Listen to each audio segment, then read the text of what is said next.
नाजरीन अस्सलाम वालेकुम। इनसाइड न्यूज़ के नए प्रोग्राम के साथ मैं हूं इब्राहिम राजा और आज हम आपको बताएंगे कि राना सनाउल्लाह ने हमजा शहबाज को कुल्हाड़ी क्यों मारी, शहबाज शरीफ पर क्या नई क़यामत टूट पड़ी है, GHQ को किस नौयत के दो हंगामी फैसले करना पड़े, आजम सवाती की आज के दिन में चौथी खौफनाक वीडियो कैसे वायरल हुई और एक पुरस्कार कॉल कैसे लीक हो गई। हमारे जिन दोस्तों ने अब तक हमारे चैनल को सब्सक्राइब नहीं किया उनसे हम कहेंगे कि हमारे चैनल को सब्सक्राइब कर लें ताकि उन्हें अहम मालूमात बर वक्त मिलती रहें। अब वापस आते हैं आज के मौजू पर और सबसे पहले आपको आजम सवाती की आज के दिन में एक इंतहाई दिल दहला देने वाली वीडियो के मुतल्लिक आगाह करते हैं। यह वीडियो पहली मर्तबा आज की तारीख में सामने आई है। इस वीडियो में दो इंतहाई खौफनाक किरदार पहली मर्तबा सामने आ गए हैं। इंतहाई मिस्टीरियस, इंतहाई पुरस्कार नौयत के ये दोनों किरदार हैं। इन दोनों किरदारों के नाम भी आपको बताएंगे और इनके चेहरे भी आपको दिखाते हैं ताकि आपको पता चले कि आज के दिन में आजम सवाती के मुतल्लिक जो नई इंतहाई दिलखराश किस्म की वीडियो सामने आई है, इसके दो घिनौने किरदार कौन हैं।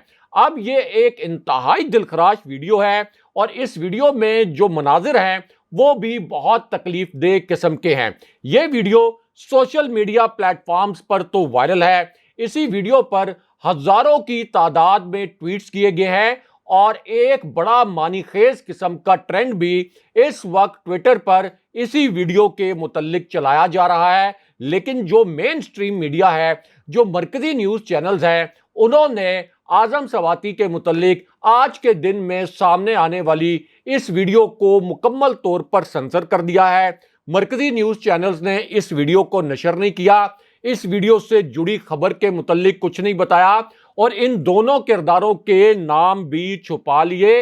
यहां तक कि जो मीडिया की वेबसाइट्स हैं वहां से भी इस वीडियो में नजर आने वाले किरदारों के नाम और ये जो पूरी खबर है ये वेबसाइट से भी हटा ली गई है। लेकिन हम आपको बताते हैं कि इस वीडियो में किस किस्म के मनाजिर है और इस वीडियो में कौन से किरदार नजर आ रहे हैं।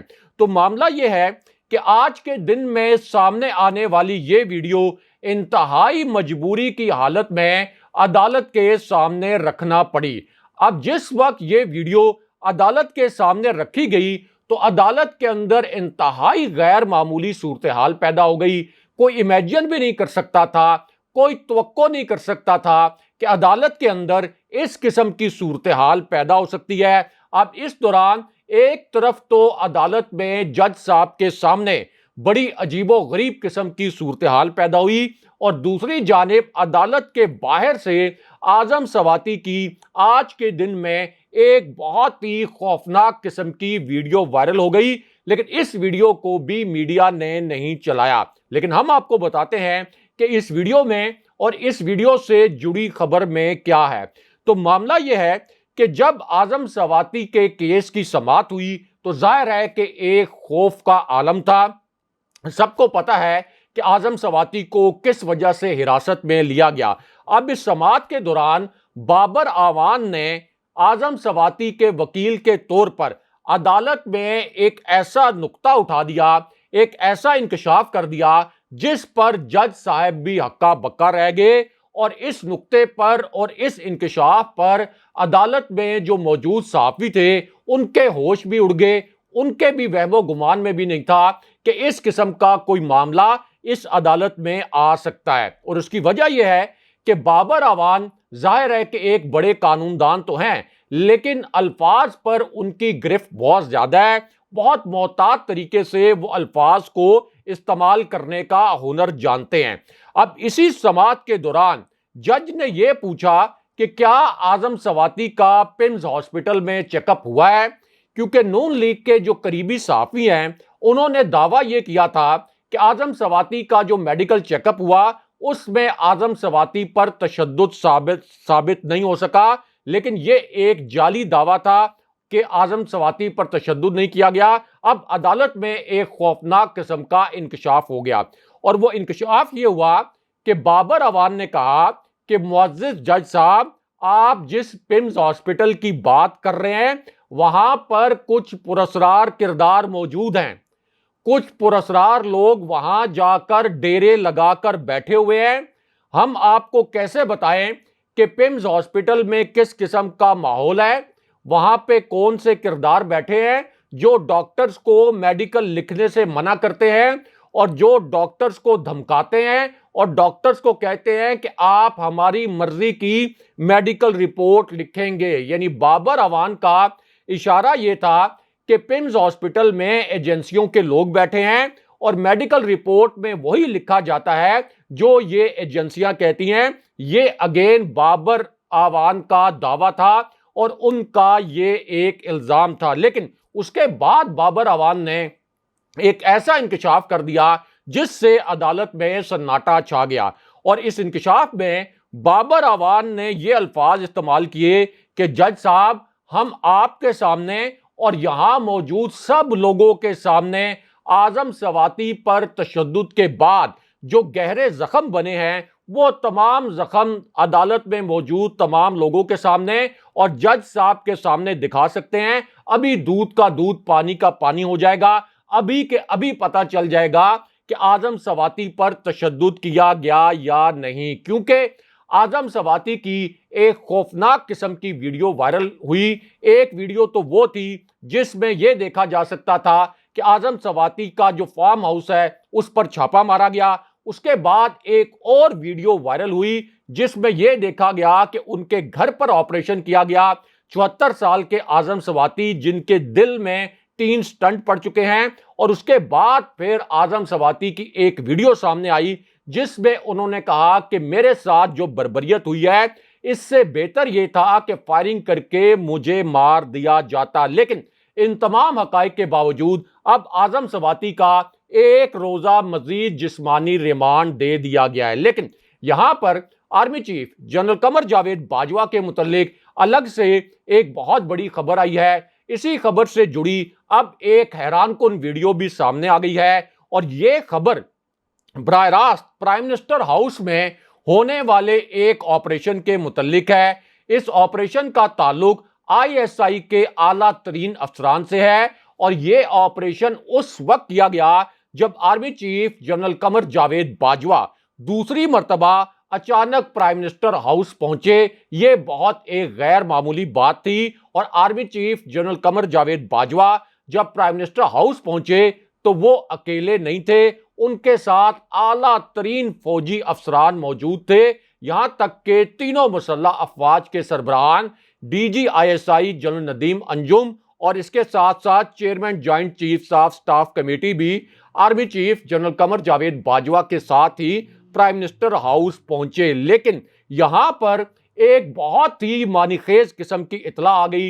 एक बहुत बड़ा और तहलका खेज किस्म का अब दावा किया गया है। इसका ताल्लुक 3 ताकतवर जनरल्स के साथ है और उसकी वजह यह है कि एक तरफ ISI का ऑपरेशन जिसकी तफसील आपके सामने रखते हैं, दूसरी जानिब army chief general Qamar Javed Bajwa जो कि 29 नवंबर 2022 को रिटायर होने जा रहे हैं और उन्होंने ये ऐलान भी कर दिया है कि अब वो एक और एक्सटेंशन नहीं लेंगे। तो इसी पूरी सूरत हाल में एक तरफ प्राइम मिनिस्टर हाउस में जनरल बाजवा मौजूद, दूसरी जानिब ISI के अफसरान का ऑपरेशन और तीसरी जानिब 3 ताकतवर जनरल्स के मुतल्लिक एक बड़ी अहम नौयत की खबर आई, क्योंकि जनरल बाजवा की जो रिटायरमेंट है 29 नवंबर 2022 के बाद 30 नवंबर को नए आर्मी चीफ अपने ओहदे का चार्ज संभालेंगे और 30 नवंबर को ही नए chairman joint chiefs of staff committee भी अपने ओहदे का चार्ज संभालेंगे। अब इसी पूरी सूरत हाल में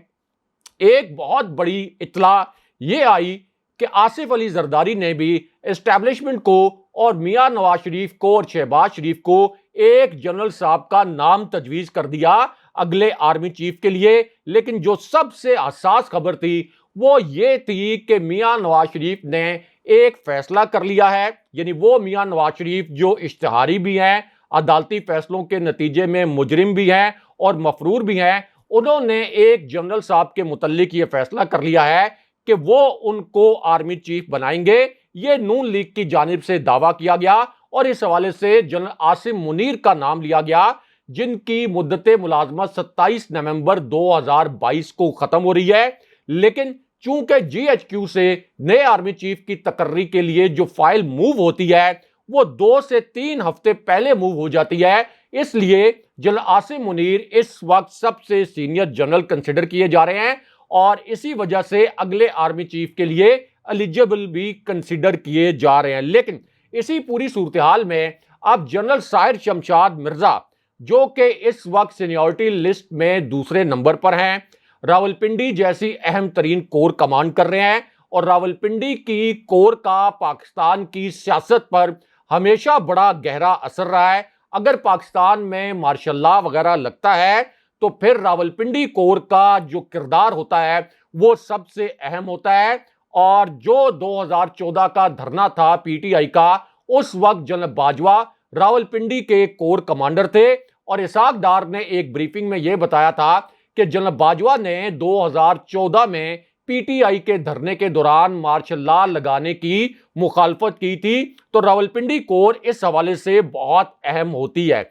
अब जनरल साहिर शमशाद मिर्जा इससे पहले चीफ ऑफ जनरल स्टाफ भी रह चुके हैं, सीनियरिटी लिस्ट में दूसरे नंबर पर है। इसी तरह जनरल अजहर अब्बास, जो कि इस वक्त चीफ ऑफ जनरल स्टाफ हैं और इससे पहले रावलपिंडी जैसी अहम कोर कमांड कर चुके हैं, जनरल नौमान महमूद और जनरल फैज हमीद पेशावर की कोर कमांड कर चुके हैं, इस वक्त बहावलपुर के कोर कमांडर हैं, इससे पहले डीजीआईएसआई रह चुके हैं। और फिर एक और नाम सामने आया है जो अभी अभी सामने आया, पहले इस नाम को ज्यादा डिस्कस नहीं किया जाता था, लेकिन अब इन जनरल साहब का नाम मुख्तलिफ हलकों में बहुत जोशो खरोश के साथ डिस्कस किया जा रहा है और ये जनरल हैं जनरल आमिर, जो इस वक्त गुजरांवाला की कोर भी कमांड कर रहे हैं। अब इसी पूरी सिचुएशन में एक दावा जो कि army chief general Qamar Javed Bajwa दूसरी मर्तबा पहुंचे प्राइम मिनिस्टर हाउस में, तो एक बहुत तहलका खेज दावा यह किया गया कि चूंकि आसिफ अली जरदारी ये चाहते हैं कि उनकी जानिब से जो नाम तजवीज किया गया उनको आर्मी चीफ बनाया जाए, मियां नवाज शरीफ अपनी जानिब से चाहते हैं कि उनकी जानिब से जो नाम तजवीज किया गया है उन्हें आर्मी चीफ बनाया जाए।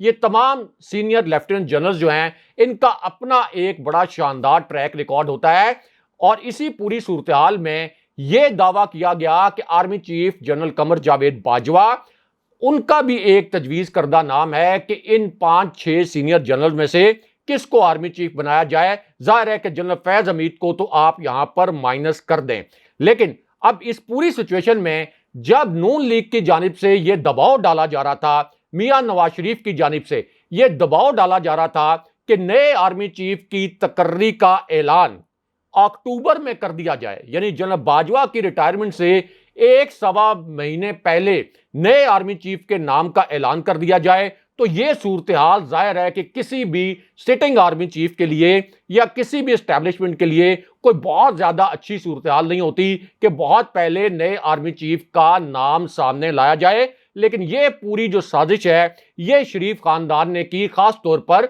मरियम नवाज ने और फिर मियां नवाज शरीफ ने।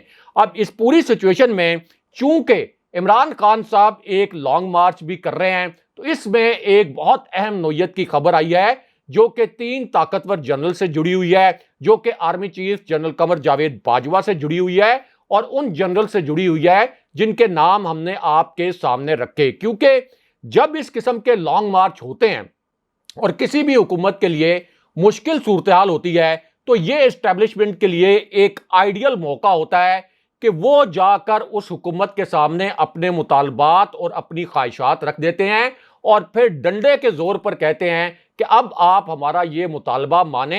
जाहिर है कि इमरान खान साहब इस वक्त मुल्क के सबसे पॉपुलर लीडर हैं और सबको पता है कि जब ये इस्लामाबाद में लॉन्ग मार्च आएगा तो लाखों लोग इस लॉन्ग मार्च में शिरकत के लिए आएंगे और राना सनाउल एंड कंपनी इस लॉन्ग मार्च को कंट्रोल नहीं कर सकते। तो अब इतला ये आई है कि जनरल बाजवा जब पहुंचे शहबाज शरीफ के पास, तो बिल्कुल उसी तरह जैसे इमरान खान साहब को एतमाद का वोट लेना पड़ा था जब यूसुफ रजा गिलानी ने वोट खरीद कर हफीज शेख को एक अपसेट शिकस्त दी थी, तो उस वक्त भी ये इतला आई थी कि इमरान खान साहब को एतमाद का वोट तो मिल गया, लेकिन एस्टैब्लिशमेंट ने जाकर उस नाजुक मौके पर यह मुतालबा कर दिया कि आप उस्मान बुज़दार को हटाएं। तो इसी तरह अब चूंकि लॉन्ग मार्च के नतीजे में मौजूदा इंपोर्टेड हुकूमत बहुत खतरे में है, तो कहा यह जा रहा है कि एस्टैब्लिशमेंट ने अब शहबाज शरीफ के सामने जाकर अपने जो 2-3 मुतालबात हैं या जो ख्वाहिशात हैं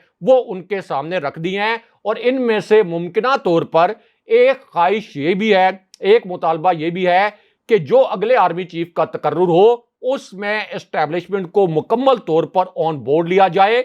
army chief general Qamar Javed Bajwa का तजवीज़ करदा जो नाम है उस पर भी गौर किया जाए संजीदगी से। और फिर यह भी हो सकता है कि कोई डेडलाइन भी दी गई हो शहबाज शरीफ को कि इस डेडलाइन के अंदर आपने ये फैसला करना है, वरना जानने वाले जानते हैं कि जिस तरह से फजलुर रहमान के लॉन्ग मार्च के दौरान एक डील के तहत मियां नवाज शरीफ बाहर चले गए थे, तो ये जो खान साहब का लॉन्ग मार्च है इसमें एस्टैब्लिशमेंट शहबाज शरीफ की हुकूमत के लिए बहुत बड़ी मुश्किलात खड़ी कर सकती है। लेकिन इसी पूरी सूरत हाल में अब एक पुरस्कार नोयत की कॉल भी सामने आई है। इस कॉल के मुतल्लिक अब इंतहाई हसास नोयत की और अहम तरीन मालूमात सामने आ गई हैं। और ये कॉल उस वक्त सामने आई जब मरियम नवाज लंदन में मौजूद थी। एक और शख्सियत के मुतल्लिक ये दावा किया गया कि वो भी लंदन में मौजूद हैं। और फिर मियां नवाज शरीफ के घर पर एक नया और ताज़ा तरीन तमाशा हुआ। एस्टैब्लिशमेंट के हवाले से एक नया प्लान बनाया गया। लेकिन अब चूंकि ये इतलात आ रही हैं कि एस्टैब्लिशमेंट शरीफ खानदान से कुछ बेरुखी दिखा रही है, तो इसी वजह से अब मियां नवाज शरीफ को आसिफ अली जरदारी की याद आ गई। मियां नवाज शरीफ ने आसिफ अली जरदारी को कॉल की और लॉन्ग मार्च के दौरान एस्टैब्लिशमेंट के मुमकिना किरदार उस पर बात की और यह भी कहा कि हम किस तरह से इंश्योर करें कि हम अपने सियासी मकासद के लिए आर्टिकल 245 के तहत फौज को रेड जोन में डिप्लॉय कर दें और अपनी जो उनकी तजवीज़ करदा नाम है नए आर्मी चीफ के लिए उसको कैसे इंश्योर करें। यानी नए आर्मी चीफ की तकर्री के मामले पर एक तरफ आसिफ अली जरदारी जो अदालतों से करप्ट करार पाए, जिन पर फर्दे जुर्म आयद होने वाली थी लेकिन फिर उनको डील के तहत रिलीफ मिल गया, और दूसरी जानिब मियां नवाज शरीफ जो अदालतों से मफरूर हैं, उन्होंने डिस्कशन की कि अब नया आर्मी चीफ किसको लगाना है। लेकिन अब यहां पर GHQ से और आलमी फ्रंट से शहबाज शरीफ के लिए एक तबाहकुन किस्म की खबर आई है। ये आज की सबसे बड़ी ब्रेकिंग न्यूज है, ताज़ा तरीन खबर है। लेकिन इस खबर पर सिर्फ इमरान खान साहब ने इंतहाई बहादुरी के साथ एक लीडर के तौर पर रिएक्ट किया है, क्योंकि अब अमरीकी सदर ने पाकिस्तान के एटमी असासों के हवाले से यह कह दिया ऑन रिकॉर्ड कि पाकिस्तान एटमी असासों के हवाले से सबसे गैर महफूज रियासत है। लेकिन इस पर इस इंपोर्टेड हुकूमत को सांप सूंघ गया और फिर इमरान खान साहब को सबसे पहले रिएक्ट करना पड़ा। और इमरान खान साहब अमरीकी सदर पर बरस पड़े। उन्होंने कहा कि पाकिस्तान की जौहरी सलाहियत के मुतल्लिक अमरीकी सदर का ये जो तज्जिया और बयान है, इस पर मेरे दो सवालात हैं। पहला सवाल कि किन मालूमात की बुनियाद पर अमरीकी सदर ने यह बयान दिया, और दूसरा खान साहब ने रियासती मफादात को सामने रखते हुए यह कहा कि प्राइम मिनिस्टर मैं रहा हूं, इस वजह से मैं बहुत अच्छे तरीके से जानता हूं कि हमारे पास सबसे महफूज किस्म का जौहरी कमांड एंड कंट्रोल सिस्टम है और पाकिस्तान अमेरिका की तरह दूसरे मुल्कों की जंगों में शामिल नहीं रहा। लेकिन उसके बाद खान साहब ने सबसे हसास नुक्ता GHQ और इस इंपोर्टेड हुकूमत के मुतल्लिक बयान किया। खान साहब ने कहा कि पहले तो पाकिस्तानी मैशत को तबाह किया गया इन नालायकों को और इस करप्ट टोले को मुसल्लत करके, और फिर दावा यह किया गया कि हम आलमी ताकतों के बहुत करीब हो रहे हैं, उनसे बहुत अच्छे ताल्लुकात बना रहे हैं। लेकिन अब साबित हो गया कि इन्होंने पाकिस्तान को सफारती तौर पर भी तबाह कर दिया है। लेकिन यहां पर राना सनाउल्लाह की जानिब से हमजा शहबाज के पैर पर कुल्हाड़ी मारने के मुतल्लिक एक बड़ी खबर आई है। शहबाज शरीफ और हमजा शहबाज को जिस तरह से रिहा किया गया था, अब एक लाइव शो में बहुत हैरानकुन सूरत हाल पैदा हो गई। एक ऐसी सूरत हाल पैदा हो गई जिस पर इस लाइव शो और लाइव प्रोग्राम के जो मेजबान थे वो भी हैरान परेशान रह गए कि राना सनाउल्लाह ने बराह रास्त हमजा शहबाज के पैर पर क्यों कुल्हाड़ी मार दी। क्योंकि हमजा शहबाज पर फर्दे जुर्म आयद होने के लिए जो कार्रवाई थी, ये 9 मरतबा पहले हिले बहानों से मुअत्तल हुई और फिर फर्दे जुर्म जब लगने का वक्त आया तो उनकी बरियत हो गई। इसी मामले पर एतजाज एहसन ने यह बयान दिया कि इस बरियत के पीछे मुमकिना तौर पर एस्टैब्लिशमेंट होगी। लेकिन अब राना सनाउल्लाह ने इसी पूरी सूरत हाल में हमजा शहबाज पर एक अजीबो गरीब किस्म का हमला कर दिया। एक ऐसा हमला कर दिया जिसकी तवक्को कभी भी शरीफ खानदान नहीं कर सकता था। एक लाइव प्रोग्राम के दौरान राना सनाउल्लाह ने, आप कह सकते हैं कि शरीफ खानदान को एक बहुत बड़ी मुश्किल में फंसा दिया। और राना सनाउल्लाह ने जियो न्यूज के इस प्रोग्राम में यह कहा कि अपने पैसे मुलाजिम के अकाउंट में रखना आम सी बात है। यानी यह एतराफ कर लिया कि शहबाज शरीफ ने, हमजा शहबाज ने अपने जो पैसे थे वो मुलाजमीन के अकाउंट्स में रखे। और फिर यह कहा कि शहबाज शरीफ और हमजा शहबाज पर मनी लॉन्ड्रिंग का तो नहीं लेकिन टैक्स चोरी का केस बन सकता है। यानी चोरी का पैसा मुलाजिम के अकाउंट में रखना कोई जुर्म नहीं है। और यह भी एतराफ कर लिया कैमरों के सामने कि शहबाज शरीफ ने और हमजा शहबाज ने टैक्स चोरी की। इसीलिए अब कहा यह जा रहा है कि जो बेवकूफ लोग होते हैं वो तो अपने पैरों पर कुल्हाड़ी मारते हैं, लेकिन राना सनाउल्लाह ने शहबाज शरीफ और हमजा शहबाज के पैरों पर कुल्हाड़ी मार दी। दूसरी जानिब पाक फौज ने एक ऑपरेशन में 3 दहशतगर्द हलाक कर दिए। अगले प्रोग्राम तक के लिए खुदा हाफिज।